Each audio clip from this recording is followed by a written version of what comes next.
va? Oui.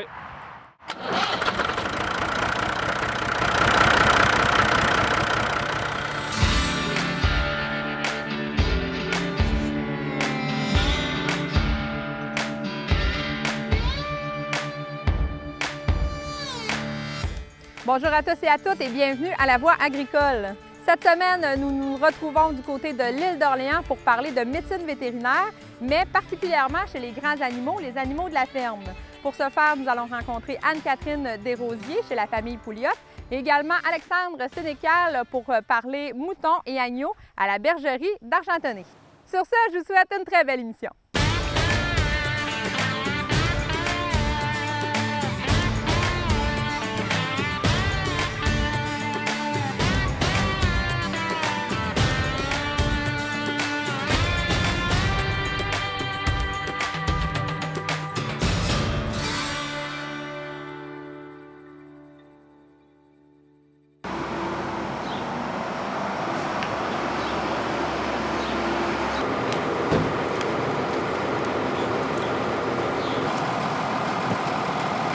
Allô? Anne-Catherine, enchantée Cathy.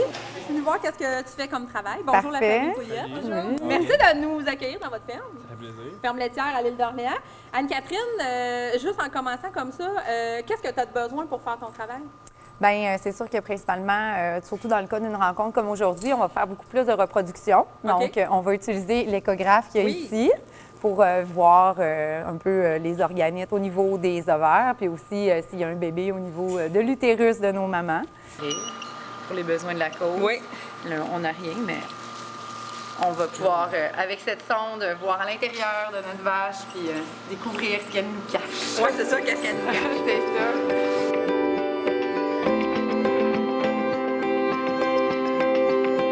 Je m'appelle Anne-Catherine Desrosiers, je suis vétérinaire dans les grands animaux sur l'île d'Orléans et la Côte de Beaupré.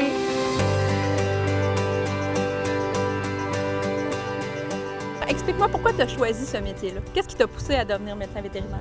Bien, moi, j'ai toujours aimé les animaux depuis que j'étais toute petite, puis en même temps, j'aime beaucoup la science, la biologie, comprendre les phénomènes physiologiques de tout ce qui m'entourait. Donc, la médecine vétérinaire s'est imposée à moi comme le meilleur des choix. Il s'agit d'un doctorat de 5 ans qu'on fait à l'Université de Montréal, mais campus de Saint-Hyacinthe, suivant un pré-universitaire de 2 ans en sciences nature. Et tout à l'heure, quand je suis arrivée, tu m'expliquais que pour être médecin vétérinaire de grands animaux, tu peux aussi l'être pour les petits animaux. Tu fais aussi les deux. Comment ça fonctionne, justement? Comment tu gères ces deux facettes-là? En fait, je fais un temps plein dans les grands animaux et je suis en train de me faire former pour faire des soirées dans les petits animaux pour garder une corde de plus à mon arc. Et dans le fond, c'est deux médecines qui sont un peu différentes, mais assez complémentaires et quand même intéressantes.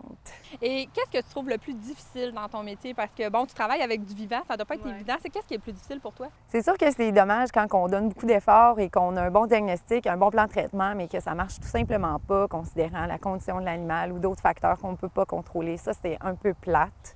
Et bien, c'est ça, c'est peut-être aussi, je pense, la limite aussi du budget, puis d'arriver à une rentabilité dans ton intervention.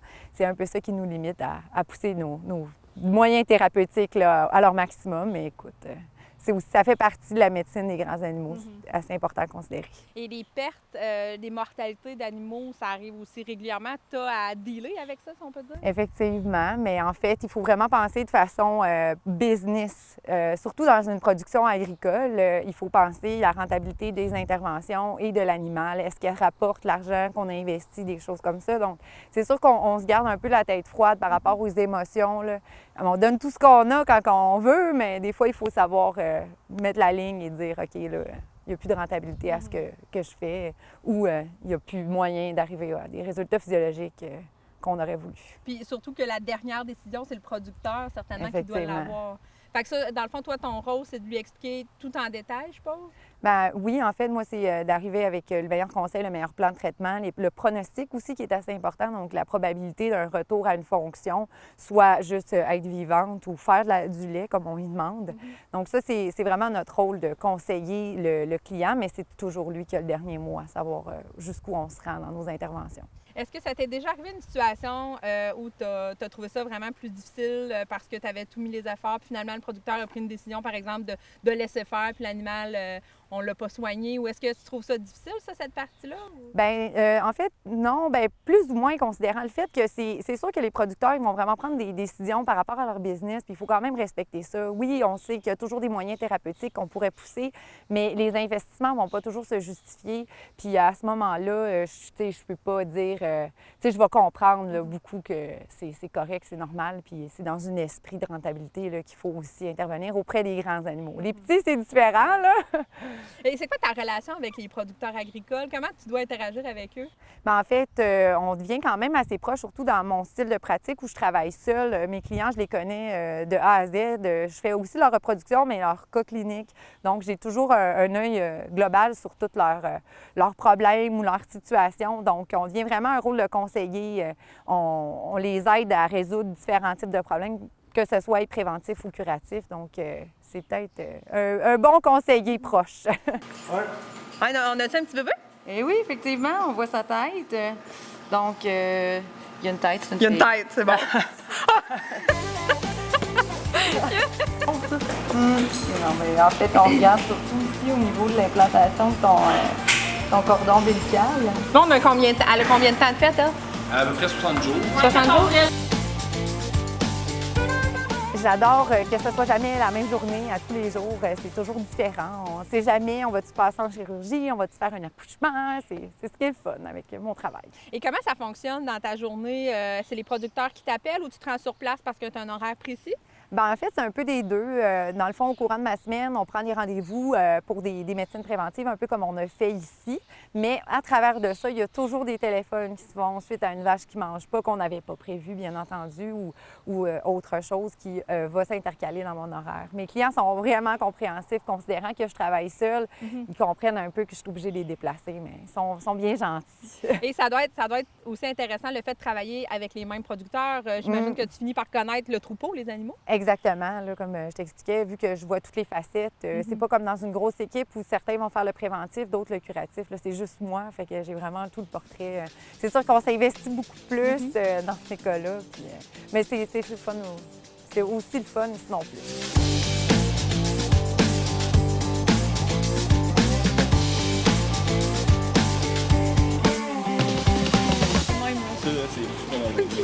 Regarde, c'est sa tête, tu le vois-tu? Regarde, hey, on le voit bien. Il bouge. Hein? Malade.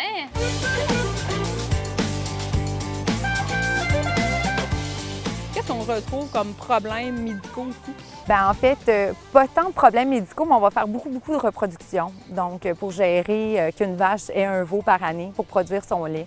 Donc, nous, on est beaucoup appelés à intervenir à ce niveau-là, que ce soit pour le diagnostic ou le traitement des vaches qui ne collent pas, ou la gestion complète du troupeau là, pour savoir quelle décision prendre, quelle stratégie par rapport à la reproduction. C'est sûr qu'autour du vêlage, c'est une grosse période critique pour les vaches. On va retrouver différents problèmes, que ce soit des fièvres de lait, donc baisse de calcium, des problèmes de métabolisme d'énergie, acétonémie, des déplacements de caillettes. Donc ça, c'est plus la période à risque qu'on va retrouver en général. Il y a aussi des problèmes de pneumonie qui vont surgir une fois de temps en temps, problèmes de pattes, problèmes de mammites. Je dirais que c'est pas mal les gros diagnostics qu'on rencontre le plus régulièrement. Et de façon que les vaches sont installées dans une étable, est-ce que ça peut aussi avoir un impact sur leur physique, les problèmes physiques qui pourraient arriver? C'est sûr. Hein? Le confort des vaches est super important. On leur demande d'être souvent couchés à la même place. Comme dans le cas ici, c'est une stabulation attachée. Il y en a qui sont libres, mais ici, c'est attaché. Donc, c'est assez important de considérer le confort parce qu'une vache qui est inconfortable va développer des problèmes au niveau des membres, puis va moins produire, va être moins reproductrice aussi. Fait que ça, c'est quelque chose qu'on les aide aussi au niveau du conseil, puis des traitements des différents problèmes là, qu'on peut retrouver au fil du temps. Là. Je peux te faire, oui, en arrière. Un peu de lait de chaque quartier dans une palette de CMT. Et c'est un test qui nous permet de déterminer la concentration en cellules somatiques au niveau de chaque quartier. Là, dans le fond, ce produit-là va liser les cellules somatiques et selon la viscosité, on va voir quel quartier qui est vraiment le plus contribuant. Fait que plus il est foncé, plus il est foncé, il y a aussi le niveau de la couleur, c'est selon le pH, mais c'est vraiment la viscosité aussi qui va nous donner beaucoup d'informations.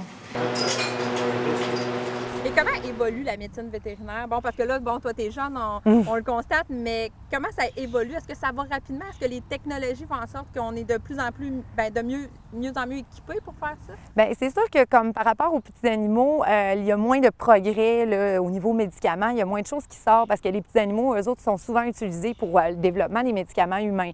Donc, eux, ils se retrouvent avec différentes molécules qu'ils peuvent utiliser. Par contre, nous, on est beaucoup régis parce que c'est des animaux de consommation. On ne peut pas utiliser n'importe quoi. Okay. Fait qu'on est beaucoup plus limité au niveau de nos utilisations de médicaments.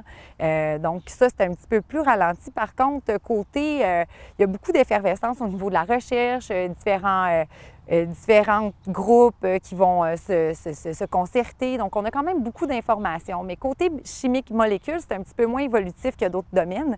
Mais je trouve quand même que ça va évoluer, qu'il y a des gens intéressés à ça, à investir là-dedans. Puis c'est quand même intéressant. Puis nous, en tant que vétérinaires dans la route, il faut quand même se tenir beaucoup au courant pour amener ces informations-là à nos clients pour qu'ils puissent mieux performer possible. De prime abord, moi, je suis comme un hôpital de niveau 1. J'ai tout ce que j'ai besoin pour faire mes différentes interventions, que ce soit des chirurgies, des accouchements, des problèmes de pattes. J'ai beaucoup de médicaments, beaucoup de fluides.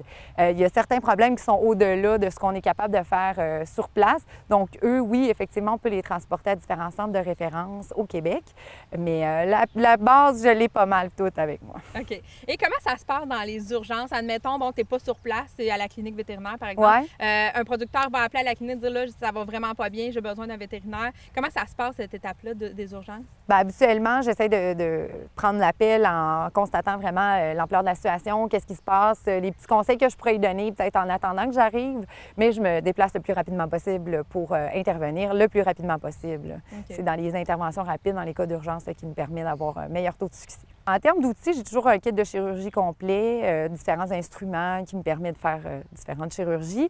J'ai aussi une veileuse, donc c'est une machine, un instrument qu'on met sur une vache qui me permet d'avoir une meilleure traction que des hommes et qui sert à contrôler justement pour favoriser l'accouchement, puis contrôler l'angle aussi qu'on veut avoir.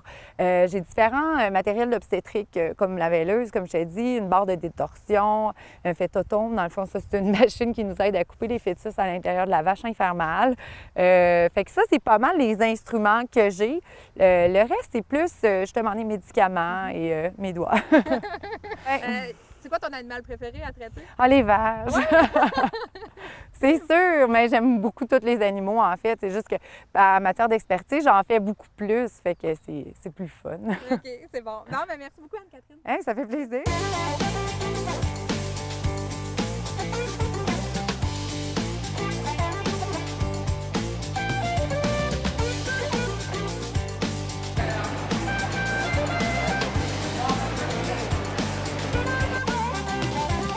Mon nom, c'est Arthur Cochon. Je suis de Château-Richer. Je suis producteur agricole, mais aussi je suis président de la coopérative des horticulteurs de Québec depuis bientôt 8 ans. Parlez-nous un peu, un petit historique peut-être du marché du Vieux-Port. Comment ça a commencé? Ça fait déjà longtemps que ça existe? Bien, le marché du Vieux-Port lui-même, ça fait depuis 1988, je crois. Mais avant, le marché, on appelait ça le marché de Québec. Ça était localisé ailleurs, tu sais. Moi, je me rappelle de la gare du Palais, au Parc Victoria, puis ici depuis 88. Moi, personnellement, c'est le 3e marché que je fais. Mais si on pense à plus longue date, on peut dire que le marché de Québec a existé depuis des années et des années. Depuis la fondation de la Ville de Québec, probablement qu'il y a toujours eu un marché, parce que le marché a toujours eu un rôle extrêmement important au début de la colonie, puis aller jusqu'à dans les années 60, parce que c'était le seul endroit où les gens pouvaient s'approvisionner de fruits et légumes frais.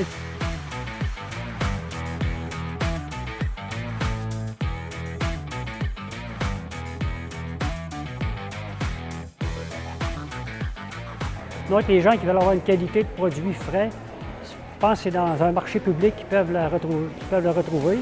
En même temps aussi pour les producteurs agricoles. C'est une belle porte d'entrée. Ben oui, le marché, c'est extrêmement important pour venir vendre nos produits.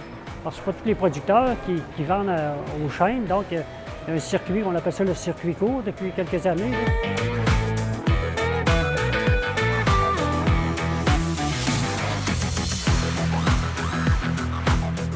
Ça a évolué beaucoup. Parce que dans les années 60, il y avait au-dessus de 100 quelques membres à la coopérative. Aujourd'hui, on est 70. Donc, on est moins de producteurs. Il y en a qui ne veulent pas, qui ont quitté, qui n'avaient pas de relais. Mais il y en a d'autres qui arrivent. Plus que notre offre est meilleure, plus qu'on peut répondre aux besoins des gens.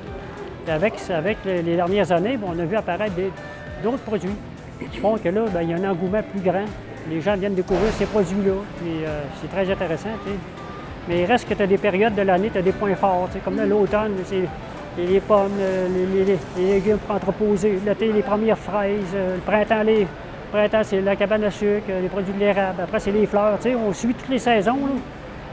C'est ça, le fait d'être ouvert les 4 saisons, c'est un avantage aussi. Ah oui, tu sais, c'est une fidélité de tes clients. Là.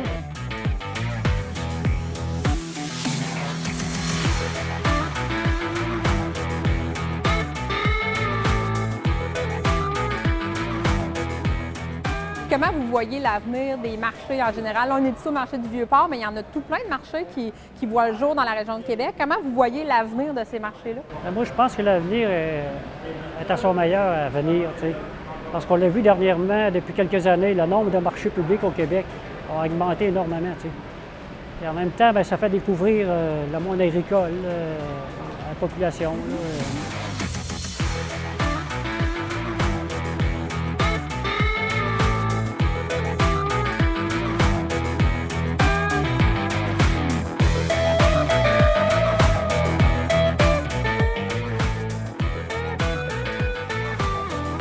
Qu'est-ce que les consommateurs vous disent quand ils vous rencontrent?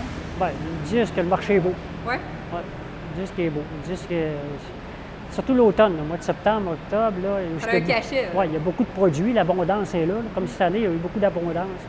Là, bien, c'est beau. Les étalages sont pleins. Et, je pense que c'est ça que les gens disent. C'est beau. C'est le fun de dire au marché, l'ambiance.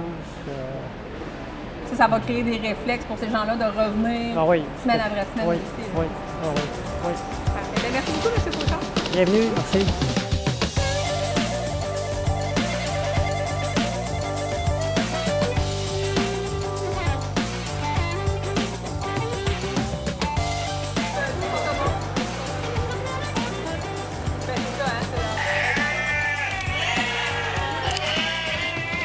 Mon nom, c'est Alexandre Sénécal, je suis vétérinaire. Je travaille pour ma compagnie à moi-même qui est le Dr Alexandre Sénécal, service vétérinaire grands animaux. On est présentement à la bergerie d'Argentenay. Bonjour! Pourquoi avoir choisi ce métier-là? Bien, par intérêt pour la médecine en premier, après ça, intérêt pour les animaux en même temps. C'est une combinaison des deux. C'est sûr qu'au départ, on ne sait pas trop nécessairement dans quoi on s'embarque. On ne connaît pas tous les aléas de ce métier-là, mais c'est ça, par intérêt pour la médecine, par intérêt pour les animaux. Et là, vous faites des grands animaux. Le choix de faire la médecine vétérinaire pour les grands animaux, c'est un intérêt aussi qui s'est développé? C'est un intérêt qui s'est développé sur le tard. En fait, au début, quand j'ai commencé mes études, je connaissais pas beaucoup le milieu des animaux de ferme. Là. Je ne suis pas issu d'une ferme. Puis ça s'est développé au fur et à mesure de mes études, l'intérêt là-dedans. Là. Il faut qu'il y ait une relation de confiance. C'est une relation client-vétérinaire, c'est basé sur la confiance. Il faut que le client ait confiance en nous, en ce qu'on peut leur apporter. Confiance en nos connaissances, confiance en nos compétences.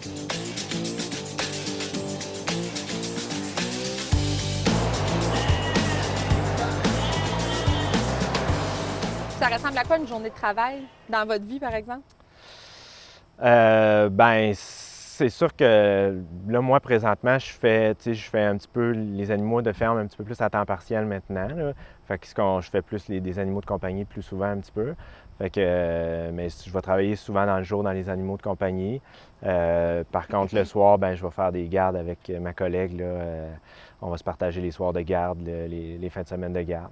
Il y a certains matins, par contre, que je vais aller sur la route pour les animaux de ferme, là, des visites prévues, des visites préventives, là, que je vais aller sur les fermes. Et est-ce que ça arrive, justement, quand vous êtes de garde, vous avez un appel d'urgence pendant la nuit, vous devez vous déplacer, faire des interventions importantes durant la nuit, ça arrive, ça? De temps en temps, mais pas souvent. Là, en pleine nuit, ça, c'est rare. OK. C'est assez rare, là. C'est sûr qu'ici, là, le territoire de l'île, le nombre de fermes a quand même beaucoup diminué.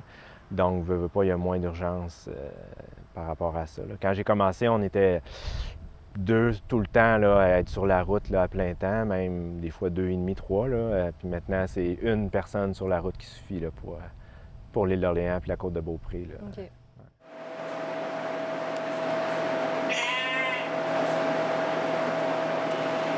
C'est de les asseoir, fait qu'ils vont comme figer quand ils sont comme ça. Ils ont comme pu... ils perdent un peu leur moyen. C'est vraiment une technique là, d'immobilisation pour un mouton. Là. Okay. On va les prendre puis on va les retourner puis comme les asseoir. OK. Puis là, vous pouvez les observer puis voir s'il y a des choses. Oui, c'est ça. Puis même, il y a des gens qui vont administrer des médicaments comme ça. De cette façon-là. Les immobilisant comme ça pour faire une injection. Alexandre, pouvez-vous nous expliquer qu'est-ce que vous avez fait sur l'agneau? C'est un examen de routine, comme on dit? Oui, j'ai fait comme un examen de base. Là. Ce qu'on va regarder beaucoup, c'est on va les ausculter les poumons. Les pneumonies, c'est quand même des problèmes qui arrivent assez souvent. Okay. Là. Chez tous les ruminants, là, les chèvres, les moutons, les bovins, ils ont plus, en général, de pneumonie là, que d'autres espèces animales. On va regarder aussi l'arrière-train. On va essayer de voir s'il y a beaucoup de fumier là, collé dans la laine. Fait que ça pourrait indiquer de la diarrhée. OK. Parce qu'en général, le fumier est assez solide, là, puis ça ne va pas coller beaucoup sur la laine. Là. On va regarder un petit peu les yeux, à l'intérieur de la bouche, ces choses-là. L'état de chair aussi, essayer de voir s'il n'y a pas trop maigre. C'est quoi le comportement d'un agneau qui serait malade, par exemple, qui aurait quelque chose de pas normal? Là? Ben, c'est un agneau qui va pas suivre le reste de la gang, qui va rester isolé, qui va moins bouger, pas aller s'alimenter. C'est beaucoup par l'éleveur qu'on va poser beaucoup de questions avant là, sur le comportement, parce que mais des fois on le voit aussi, là, quand on arrive ici, là, les moutons ils vont tous être portés à aller dans le même petit coin puis rester tout ensemble. S'il y en a un qui reste à part puis qui va moins vite, qui bouge pas, qui se déplace pas, ben, c'est un gros indice. Alexandre, pouvez-vous nous expliquer, parce que quand vous arrivez sur un lieu à la ferme, vous avez toujours du stock dans votre camion. Ouais. C'est quoi les éléments de base que vous traînez toujours avec vous, là, par précaution, par exemple? Bien, tu sais, on a toujours des instruments pour faire l'examen. C'est sûr, le stéthoscope, c'est essentiel. très de base. Thermomètre, des gants, des petits gants, des plus grands gants, dépendant de ce qu'on a à faire. Ouais. Tu sais, il y a des choses comme ça, comme des tubes de prélèvement de sang, des aiguilles, des seringues, c'est sûr. Okay. Avez-vous des antibiotiques aussi de base? Parce que c'est commun d'injecter aux animaux de la ferme? Oui, c'est ça. Les antibiotiques de base, là. C'est pas mal souvent les mêmes antibiotiques qu'on va utiliser chez les animaux de ferme. Là. Il n'y en a pas des dizaines qu'on utilise. C'est sûr que, mettons, qu'on sait qu'il va y avoir une fracture ou on doute qu'il va y avoir une fracture, bien là, on a du matériel un petit peu de plus. Là. Okay. Les matériels pour faire des plâtres, souvent, on ne traîne pas ça tout le temps parce que ça expire. Là. Okay. Il y a des expirations, puis le plâtre est plus bon. Là. Mais c'est des choses plus rares. Là.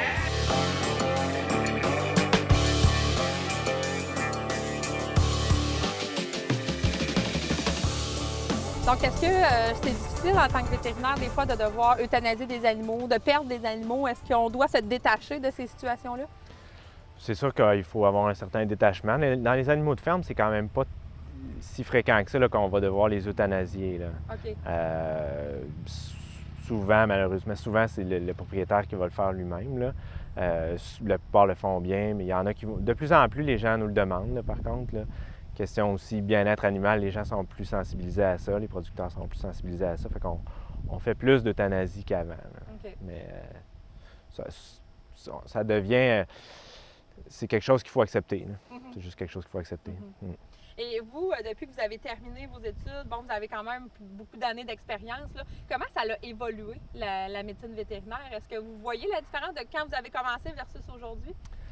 Ben oui, c'est sûr qu'il y a une différence. Dans les animaux de ferme, en fait, les gens, de plus en plus, avec les années, sont plus aptes à faire beaucoup de manipulations eux-mêmes. Donc, ils vont beaucoup faire de soins eux-mêmes, de traitements eux-mêmes, plus qu'avant. Fait qu'on est moins appelé à intervenir sur des choses de base. Là.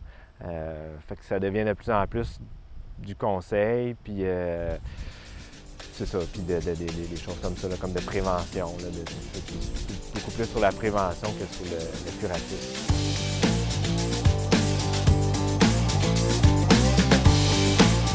S'il y avait un jeune, par exemple, qui décidait qui penserait peut-être se lancer dans la médecine vétérinaire, quel conseil que vous pourriez lui donner? D'étudier.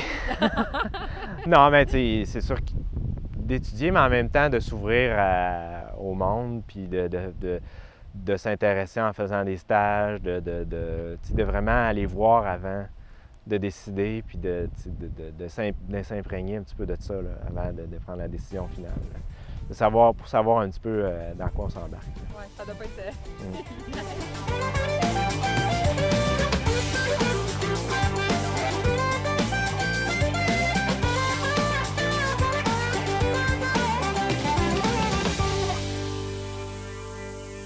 Alors, Catherine Fernand, historienne, tu es avec nous cette semaine pour nous parler de façon historique du thème de la semaine. Et cette semaine, on parle de médecine vétérinaire. Est-ce que tu as trouvé des informations à ce sujet-là au niveau historique? Ah, beaucoup d'informations, Cathy. Écoute, quand on parle de médecine vétérinaire, il faut vraiment reporter dans le temps, là, à l'époque pratiquement des Grecs anciens, hein, parce qu'on s'intéressait déjà aux soins des animaux à cette époque-là. Souvent, c'était les animaux qui étaient jugés utiles qu'on allait faire plus l'objet de soins. Par exemple, les chevaux. Il y avait beaucoup de traités sur les chevaux, comment en prendre soin, comment éviter les maladies. Il y avait aussi des traités sur les chiens de chasse, parce qu'encore là, on est avec un animal qui pouvait avoir une utilité pour les humains. Tout ce qui était animaux, un peu plus de compagnie, ça, c'était un peu laissé de côté.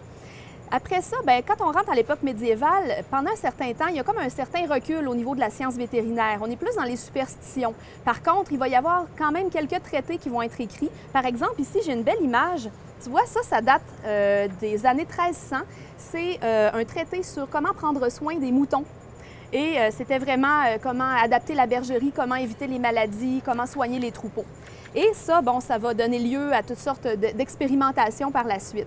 Au Québec, c'est certain qu'on arrive avec un bagage qui est assez sommaire avec les premiers colons de la Nouvelle-France. Ça va prendre quand même un certain temps avant qu'on ait une science vétérinaire qui s'installe ici. On parle des années 1860 pour l'apparition de la première école de vétérinaire, d'abord à McGill, à Montréal, et ensuite d'autres campus qui vont s'ouvrir un peu partout. Mais on le voit que le soin aux animaux, c'est quand même une idée qui est très ancienne.